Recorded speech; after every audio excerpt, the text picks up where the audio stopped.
Bismillahirrahmanirrahim. Assalamualaikum warahmatullahi wabarakatuh.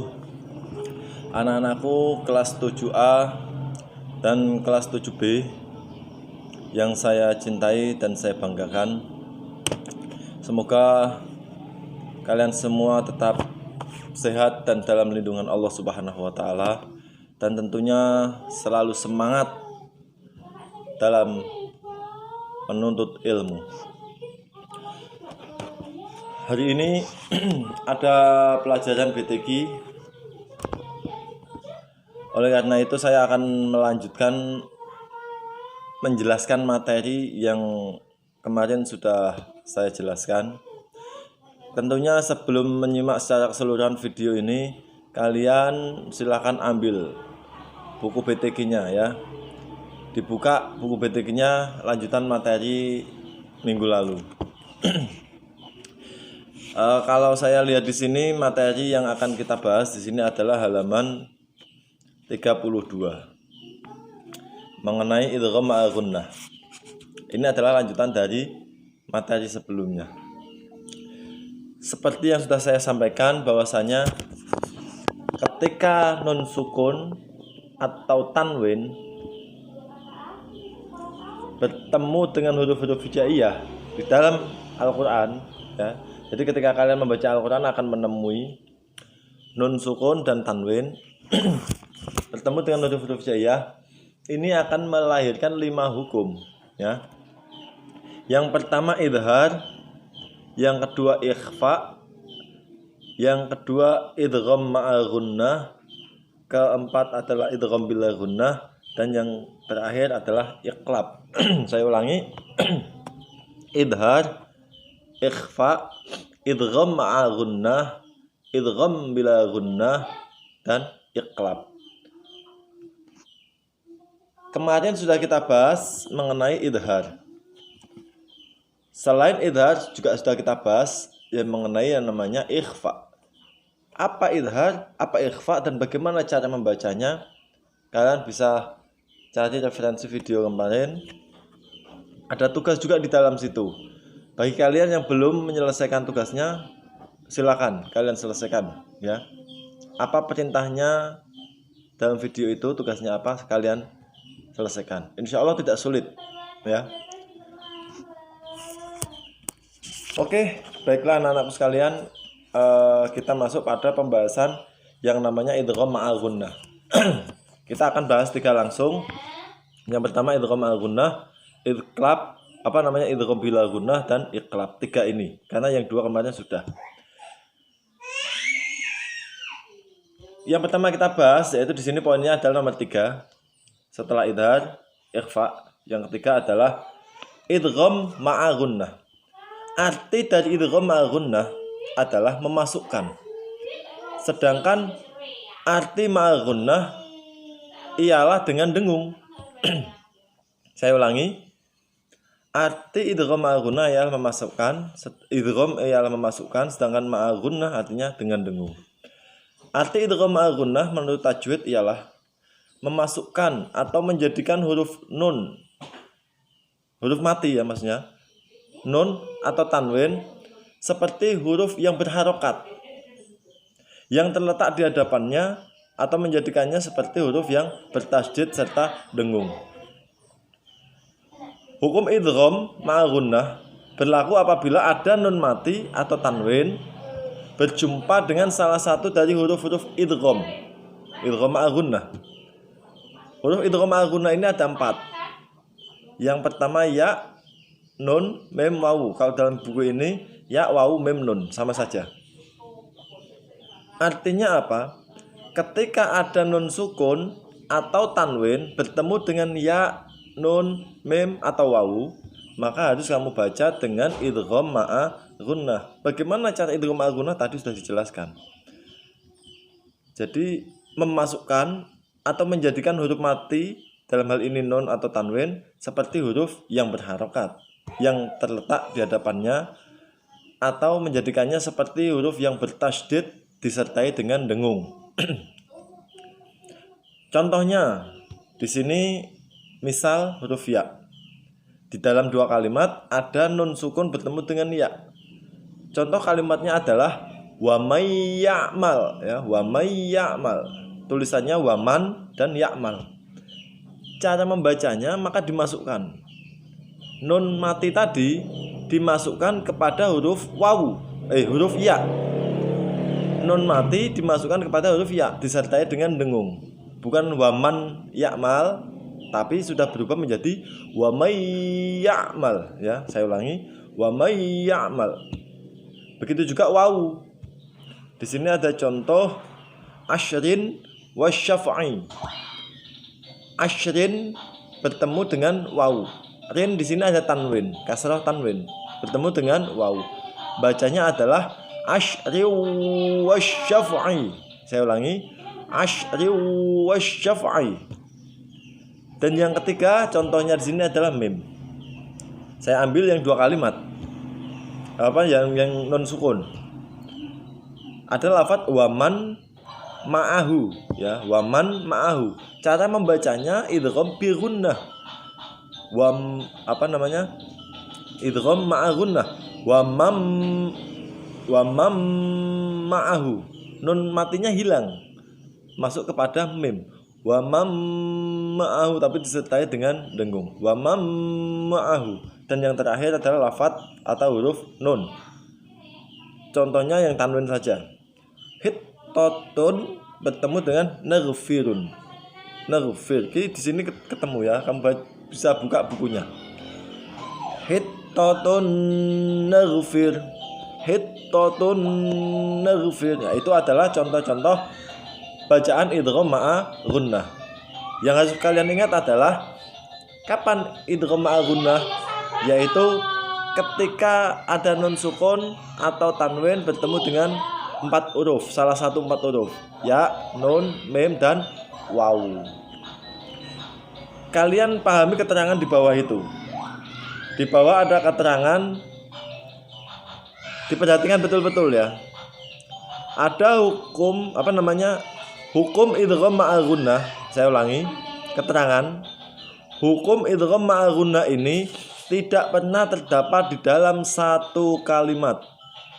Hukum idgham ma'a gunnah tidak pernah terdapat di dalam satu kalimat.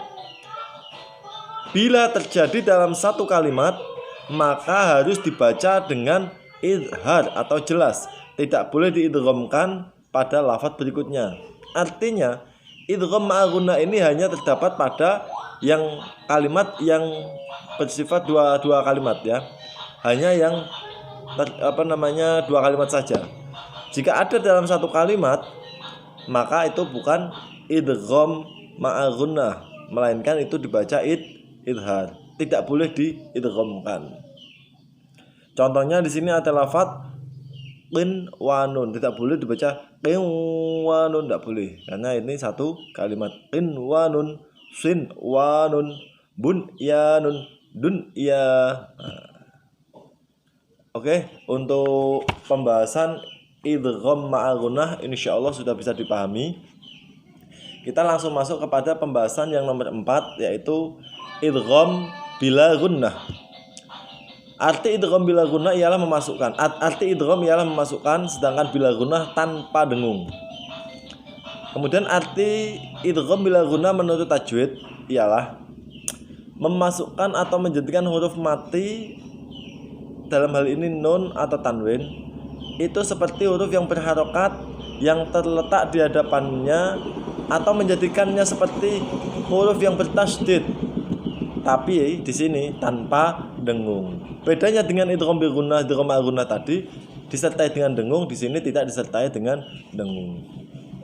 Kapan suatu kalimat itu dibaca idgham bil gunnah? Yaitu apabila ada huruf nun mati atau tanwin bertemu dengan huruf lam atau ro. Saya ulangi, kalimat disebut idgham bila gunnah apabila nun mati atau tanwin bertemu dengan huruf lam atau ro. Contohnya di sini huruf lam yang dua kalimat nun sukun bertemu dengan lam. ada lafadz min kemudian ladunka. Ya, min ladunka. Bacanya tidak min ladunka tapi diidghamkan secara langsung berubah menjadi mil ladunka, seakan-akan tasdid ya. Mil ladunka tanpa dengung. Kalau dengung mil ladun, nah itu salah. Tidak pakai dengung, jadi langsung mil ladunka. Contoh huruf ro, kita ambil yang tanwin. Ghafurun rahimun. Saya ulangi, ghafurun rahimun. Itu lafadznya. Cara membacanya adalah diidghamkan. Tanwinnya hilang. Ghafurur rahim, ghafurur rahimun ya. Langsung masuk ke ro, seakan-akan ro-nya itu ditasdid. Oke, bisa dipahami? Kemudian ada peringatan di sini di dalam buku kalian, bisa dibaca. Idgham bila gunnah ini tidak pernah terdapat dalam satu kalimat. Nah, ini enak, tidak pernah terdapat dalam satu kalimat. Jadi kalian tidak bingung. Beda dengan yang idgham bila gunnah, idgham al-gunnah tadi. Itu ada dalam satu kalimat, tapi itu tidak boleh dibaca idgham al-gunnah ya. Ini tidak ada dalam satu kalimat. Yang B, keterangan peringatan B, huruf nun mati atau tanwin yang berjumpa dengan huruf wawu atau ya dinamakan juga idgham naqis. Idgham naqis atau kurang, idgham kurang ya. Atau disebut juga dengan idgham ghairu kamil, idgham yang tidak sempurna. Dan cara membacanya tidak boleh sempurna benar, menjadikan nun atau tanwin itu seperti huruf wawu dan ya. Artinya apa? Ini yang membahas tentang idgham al-gunnah tadi.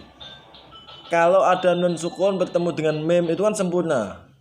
Wa mamma'ah masuk ke mim nol total. Wa mamma'ah beda dengan wawu dan ya, dia nggak bisa sempurna. Dia namanya idgham ghairu kamil, idgham yang tidak sempurna. Wa miwara'i. Nah, ini tidak begitu sempurna ya. Sehingga ini mirip-mirip dengan ikhfa ya. Tapi ini lebih ke idgham ma'al gunnah. Oke, selanjutnya yang terakhir materi yang akan saya sampaikan di sini adalah mengenai iqlab.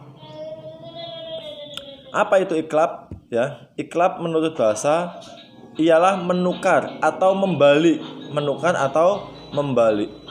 Arti iqlab menurut istilah tajwid ialah merubah atau menukar penuturan bunyi huruf nun atau tanwin dengan huruf mim yang disamarkan serta dengan dengung. Saya ulangi, ini penting. Iqlab adalah merubah atau menukar penuturan bunyi huruf nun atau tanwin dengan huruf mim yang disamarkan serta dengan dengung. Jadi nun atau tanwinnya menjadi huruf mim. Nah, itu iqlab.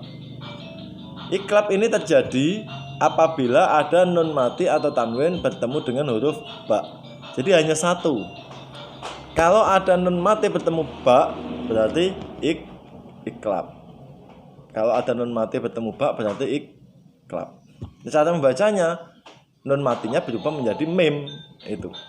Contoh di sini ada lafadz an ba'aka, an ba'aka. Cara membacanya langsung menjadi mim. Amba'aka, amba'aka. Seakan-akan hamzah mim ba, hamzah mim sukun ba, seakan-akan, tapi tidak. Tulisannya tetap hamzah a nun sukun ba aka, tetap sama. Tapi cara membacanya amba'aka. Ada lafadz lagi min ba'dihim, min ba'dihim. Cara membacanya langsung masuk ke mim. Mim ba'dihim, mim ba'dihim. Dan contoh yang terakhir di sini ada sami'an basiro, sami'an basiro ya. Cara membacanya sama. An tanwin tadi berubah menjadi mim. Sami'an basiro, sami'an basiro. Oke. Ini materi kita mengenai hukum nun mati dan tanwin bab 5 ini saya rasa sudah selesai ya. Yang perlu kalian tekankan kembali, perlu ingat adalah ketika ada nun mati atau tanwin bertemu dengan huruf-huruf hijaiyah, maka akan melahirkan 5 hukum: idhar, ikhfa, idgham ma'a gunnah, atau ada juga yang menyebut idgham bi gunnah boleh. Kemudian idgham bila gunnah, yang terakhir adalah iklab.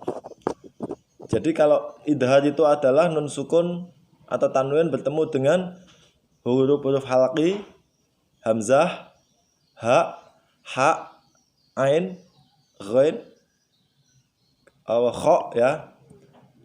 Kemudian dibaca idgham ma'a gunnah itu bila bertemu dibaca ikhfa bila bertemu dengan huruf yang 15 ya. Kemudian disebut bacaan idgham bi gunnah apabila bertemu dengan ya, nun mim wawu. Kemudian disebut idgham bila gunnah apabila nun mati atau tanwin bertemu dengan lam dan ra. Disebut idgham, disebut iklab apabila ada nun mati atau tanwin bertemu dengan ba. Lah yang bacaan ikhfa tadi nun sukun bertemu dengan huruf 15. 15 itu apa saja ya? Berarti selain idhar yang 6, iklab, idgham bi gunnah, idgham bila gunnah, selain itu berarti semuanya disebut bacaan ikhfa ya. Oke, anak-anakku sekalian yang saya sayangi, ada tugas untuk kalian. Silakan kalian dibaca contoh-contoh dari idgham bila gunnah, idgham ma'a gunnah, contoh dari idgham bila gunnah, dan kemudian contoh dari iklab. Kamu baca dengan makhraj yang bagus ya, dengan bacaan yang benar. Kamu bisa video atau bisa direkam kemudian dikirimkan kepada saya ya. Tugas yang minggu lalu jika kalian belum mengerjakan, segera silakan dikerjakan. Jangan sampai kalian tidak mengerjakan tugas ya. Dan ini harus kalian pahami betul-betul, karena tidak ada halangan kita untuk tetap belajar. Cukup sekian dari saya. Assalamualaikum warahmatullahi wabarakatuh.